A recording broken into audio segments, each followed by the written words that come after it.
প্রচণ্ড গরমে একটু স্বস্তি, কে না চায় বলুন। কিন্তু যদি এমন হয় যে শরীরকে ঠান্ডা রাখার জন্য আমরা সচরাচর যা যা করি সেগুলোই আসলে আমাদের আরও বেশি গরম লাগার কারণ। হ্যাঁ, ঠিকই শুনছেন। চলুন আজকের এই বিশ্লেষণে আমরা ঠান্ডা থাকার পেছনে সেই অবাক করা বিজ্ঞানটাকে একটু ঘেঁটে দেখি। একটু ভেবে দেখুন তো কি হবে যদি ওই বরফ ঠান্ডা পানি বা কনকনে ঠান্ডা পানিতে ঝাঁপিয়ে পড়ার মতো পরিচিত অভ্যাসগুলোই আমাদের শরীরকে আরও বেশি গরম করে তোলে।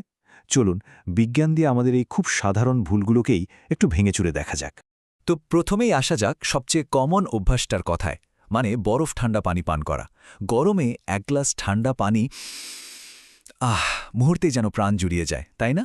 কিন্তু এর পেছনের বিজ্ঞানটা জানলে কিন্তু বেশ অবাক হতে হয়। আমাদের সবার মধ্যে একটা ধারণা কাজ করে যে বরফ শীতল পানীয় মানেই শরীরকে ঠান্ডা করার সবচেয়ে ফাস্ট উপায়। মানে শুনতে তো বেশ লজিক্যালি লাগে, তাই না? কিন্তু মজার ব্যাপার হলো আমাদের শরীর কিন্তু একেবারেই অন্যভাবে কাজ করে। এর পেছনের আসল খেলোয়াড়টা কে জানেন? আমাদের মস্তিষ্কের একটা ছোট্ট অংশ, নাম হাইপোথ্যালামাস।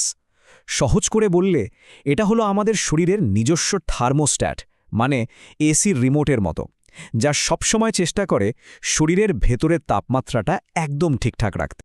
এখন দেখুন আসল খেলাটা কোথায় হয়। যেই না আমরা বরফ ঠান্ডা পানি পান করি, আমাদের ওই থার্মোস্ট্যাট মানে হাইপোথ্যালামাস রীতিমতো একটা শক খায়।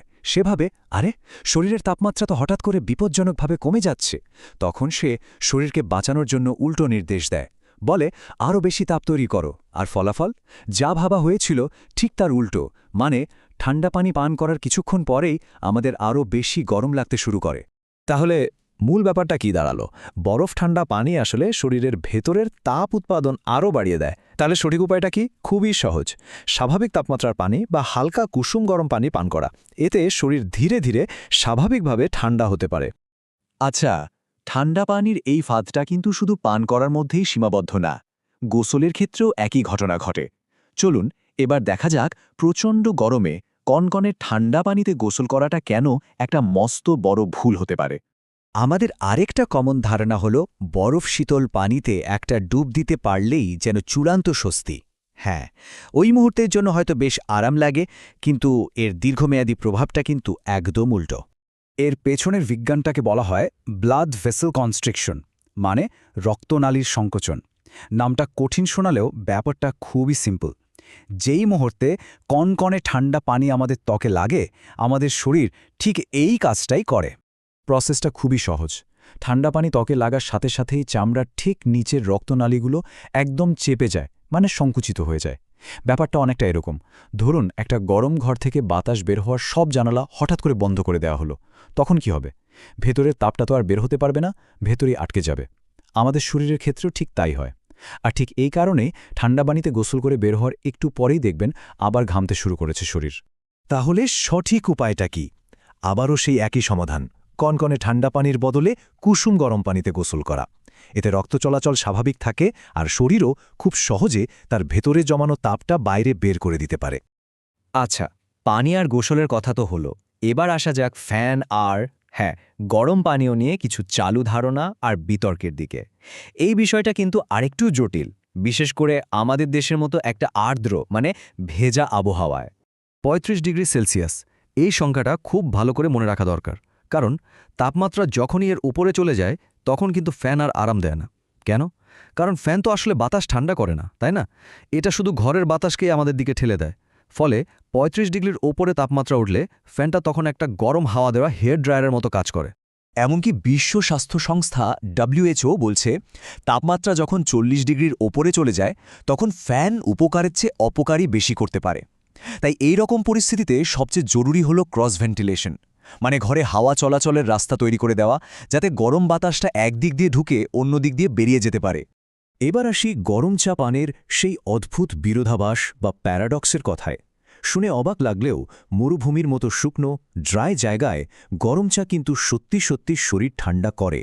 কারণ সেখানে ঘাম হওয়ার সাথে সাথেই সেটা বাতাসে মিলিয়ে যায়, মানে বাষ্প হয়ে যায়, আর এতেই শরীর ঠান্ডা হয়।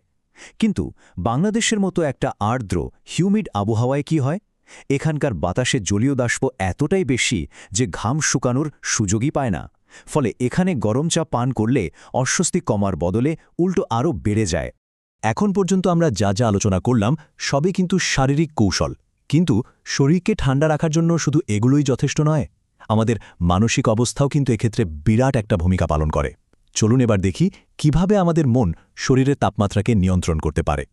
উফ, এই গরমে আর থাকা যাচ্ছে না, বা এই গরমটা অসহ্য, এই ধরনের কথা আমরা প্রায় বলি বা ভাবি, তাই না?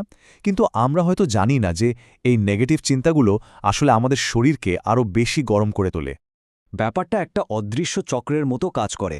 আমরা গরম নিয়ে যত বেশি স্ট্রেস নিই বা দুশ্চিন্তা করি, আমাদের শরীর তত কর্টিসল নামে একটা স্ট্রেস হরমোন রিলিজ করে, আর এই হরমোনের কারণে আমাদের হার্ট রেট বেড়ে যায় আর শরীর ভেতর থেকে আরও বেশি তাপ তৈরি করতে শুরু করে। এটা একটা ভিশাস সাইকেল বা দুষ্টচক্রের মতো চলতেই থাকে। তাহলে উপায়? এর একটা খুব শক্তিশালী মানসিক কৌশল হল র্যাডিক্যাল অ্যাকসেপ্টেন্স। এর মানে হল বাস্তবতাকে কোনো রকম প্রতিরোধ ছাড়াই মেনে নেওয়া, অর্থাৎ সহজভাবে এটা মেনে নেওয়া যে হ্যাঁ, এখন গরমকাল আর গরম তো লাগবেই। এই সামান্য মানসিক পরিবর্তনটাই অনেক বড় পার্থক্য গড়ে দিতে পারে। তো এতক্ষণের আলোচনা থেকে আমরা কিন্তু গরমকে সামলানোর জন্য বেশ কার্যকর একটা অ্যাকশন প্ল্যান পেয়ে গেছি। চলুন সব গুরুত্বপূর্ণ পয়েন্টসগুলো একবার এক নজরে ঝালিয়ে নেওয়া যাক। তাহলে ঠান্ডা থাকা স্মার্ট উপায়গুলো কি কি? 1. বরফ ঠান্ডা পানির বদলে নর্মাল টেম্পারেচারের পানি পান করা। 2. শরীরকে তাপ বের করতে সাহায্য করার জন্য কনকনে ঠান্ডা পানির বদলে কুসুম গরম পানিতে গোসল করা। 3. 35 ডিগ্রির বেশি গরমে ফ্যান চালালে অবশ্যই ঘরে বাতাস চলাচলের ব্যবস্থা রাখা। আর 4. মানসিক চাপ কমিয়ে শরীরকে শান্ত রাখতে পরিস্থিতিকে মেনে নেওয়া। তাহলে আজকের এই আলোচনার পর এই আপাত অস্বাভাবিক কিন্তু বৈজ্ঞানিক কৌশলগুলোর মধ্যে কোনটা সবার আগে একটু চেষ্টা করে দেখতে ইচ্ছে করছে? মনে রাখতে হবে, এই ছোট ছোট পরিবর্তনগুলোই কিন্তু এবারের গরমে অনেক বড় একটা স্বস্তি এনে দিতে পারে।